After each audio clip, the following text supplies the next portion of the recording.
नमस्कार दोस्तों, मैं हूँ मुकेश डंडौतिया। कहानियाँ लिखता हूँ फिर आपको सुनाता हूँ। आज मैं अपनी कहानी फर्ज का भाग 2 लेकर आया हूँ। रोमेश मेहता के शहर जाने के लगभग 7 दिनों बाद गांव का ही एक युवा लड़का हाथ में पेपर लिए हुए पास ही के शहर से आया। वह चौपाल पर बैठे चौधरी, जो कि गांव वालों की समस्याएं सुन रहे थे, उनके पास आकर चाचा चाचा कहता हुआ खड़ा हो गया। उसकी तरफ सभी की नजर पड़ती है।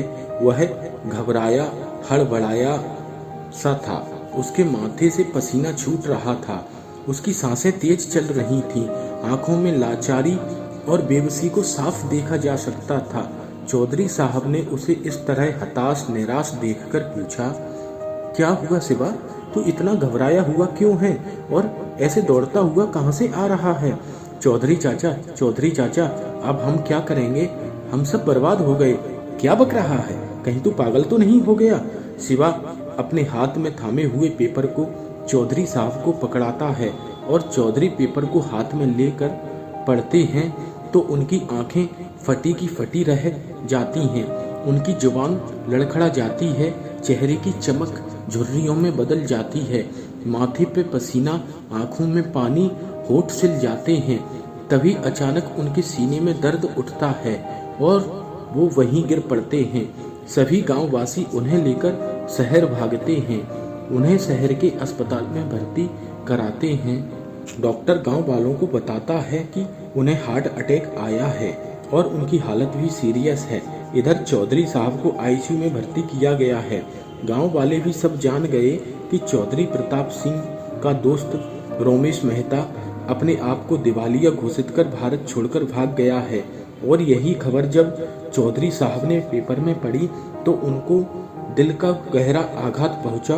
वह सोचने लगे कि स्वयं को बर्बाद तो कर ही लिया, किंतु साथ साथ अपने गांव वालों को भी बर्बाद कर लिया। विश्वासघात की इस ठेस को उनका दिल सहन न कर सका। उन्हें हृदय आघात हो गया। इधर चौधरी साहब आईसीयू में भर्ती थे। उनके पास उनका 8 साल का बेटा मनु और उनकी पत्नी सावित्री देवी पहुंच चुके थे। कुछ समय बाद चौधरी साहब को होश आ गया। होश में आया देख उनकी पत्नी उन्हें डांडसा बनाने लगी। आप चिंता मत कीजिए, सब ठीक हो जाएगा, कोई आपसे कुछ नहीं कहेगा। गांव वाले आपको भगवान की तरह मानते हैं, वो आपसे कुछ नहीं कहेंगे। अफसोस अफसोस सावित्री, मुझे इसी बात का अफसोस है कि कोई मुझसे कुछ नहीं कहेगा। किंतु सावित्री, मेरे यकीन ने ही मुझ पर विश्वासघात किया, मेरे गांव वालों को बर्बाद कर दिया। इसमें आपकी क्या गलती है? आपने भी तो आखिर किसी पर विश्वास किया था। गलती है सावित्री, गलती है, आह, जिसका मैं सुधार नहीं कर सकता। तभी प्रताप सिंह चौधरी अपने बेटे की तरफ हाथ बढ़ाकर उसे अपने पास बुलाते हैं और उससे कहते हैं, मनु बेटा, मैंने जो गलती की, क्या तुम उसका सुधार करेगा? मैंने अपने गांव वालों को बर्बाद किया है, क्या तुम उन्हें आबाद करेगा? अपनी इस गलती की भरपाई मैं तेरे कंधों पर छोड़कर जा रहा हूँ। तू मेरा कर्ज अदा करेगा। पापा रोते हुए, पापा ना मनु, रोना नहीं, ये मेरा कर्ज तेरा फर्ज है। और एक जोरदार हिचकी के साथ चौधरी की सांसें रुक जाती हैं। उनकी मृत्यु हो जाती है। 8 साल का मानवेंद्र उर्फ मनु अपनी माँ के साथ अपनी जन्मभूमि को छोड़कर शहर चला जाता है और वह मन में प्रतिज्ञा कर लेता है कि जब तक पिता का कर्ज जो उन्हें उनके विश्वास ने दिया उसे अदा न करे, तब तक वह अपने गांव में कदम नहीं रखेगा। पहली नौकरी मनु ने 8 साल की उम्र में 10 रुपए की तनख्वाह पर एक चाय के टपरे पर लोगों को चाय देने तथा उनके जूठे गिलास धोने की।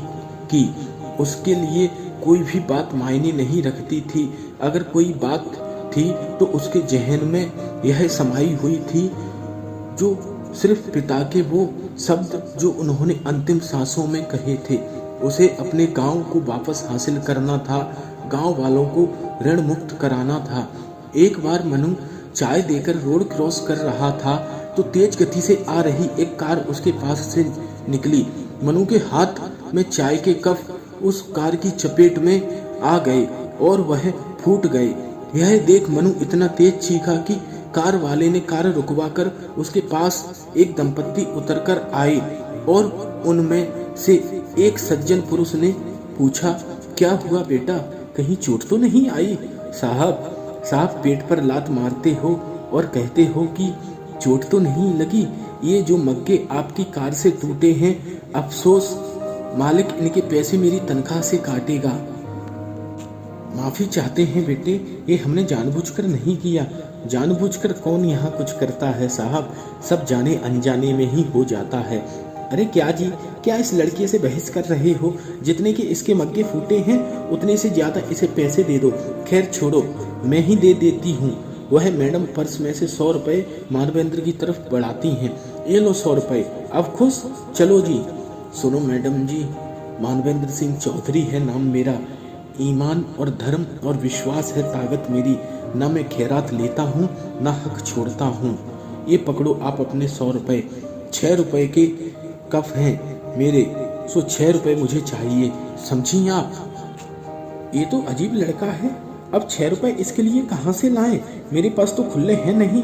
बेटे अगर तुम मुझ पर विश्वास करो तो मैं कल आकर तुम्हें पैसे दे दूंगा, उस सज्जन पुरुष ने कहा। तो मानवेंद्र ने कहा, विश्वास किया था मेरे बाप ने, जो उन्हें मरना पड़ा। मैं सिर्फ खुद पर विश्वास करता हूँ। अगर आपके पास कुछ गिरवी रखने के लिए है तो रख जाओ, कल पैसे देकर उठा लेना। ठीक है, ये लो मेरी घड़ी, कल तुमसे 6 रुपए देकर इसे ले जाऊंगा। ठीक है साहब, कल मिलेंगे।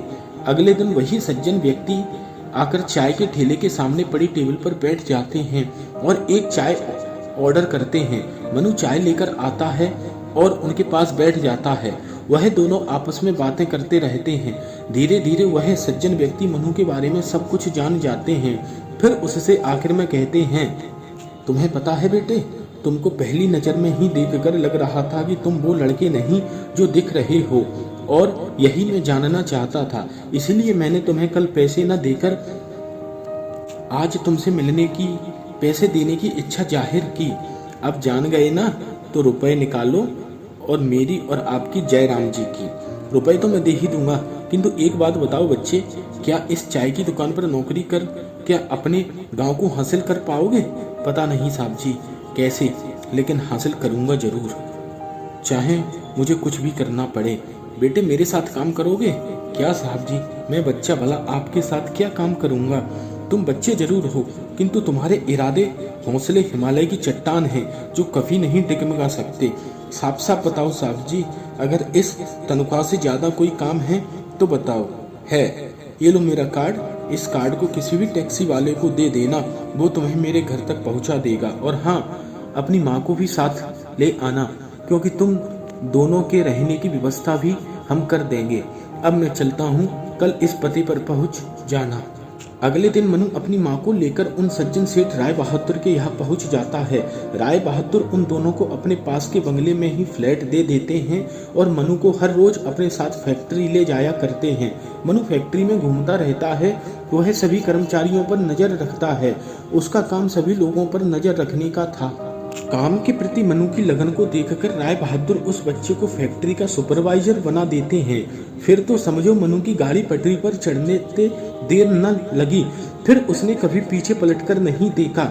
उसकी मेहनत, लगन, ईमानदारी और दृढ़ विश्वास ने उसे ही नहीं बल्कि राय बहादुर को भी कुछ वर्षों में सफलता की ऊंचाइयों पर ले जाकर खड़ा कर दिया। 17 साल के अंदर ही राय बहादुर सेठ की एक फैक्ट्री से 5 फैक्ट्री हो गई। वह शहर के टॉप बिजनेसमैन हो गए और उनके साथ साथ मनु भी अब मानवेंद्र सिंह चौधरी हो गया था। वह राय बहादुर की हर फैक्ट्री में बराबर का हिस्सेदार ही नहीं था, इसके साथ साथ राय बहादुर का होने वाला दामाद भी था। कुछ महीनों बाद राय बहादुर ने अपनी इकलौती बेटी रागिनी की शादी मानवेंद्र सिंह चौधरी से कर दी। मनु शहर का टॉप बिजनेसमैन बन चुका था और अब वक्त आ गया था अपने पिता का कर्ज अदा करने का।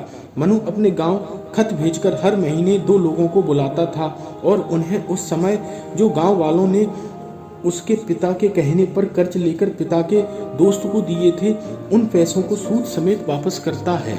ऐसा करते करते उसे 5 साल गुजर चुके थे और आज उसने अपने आखिरी कर्जदार को भी पैसे चुकाकर विदा किया।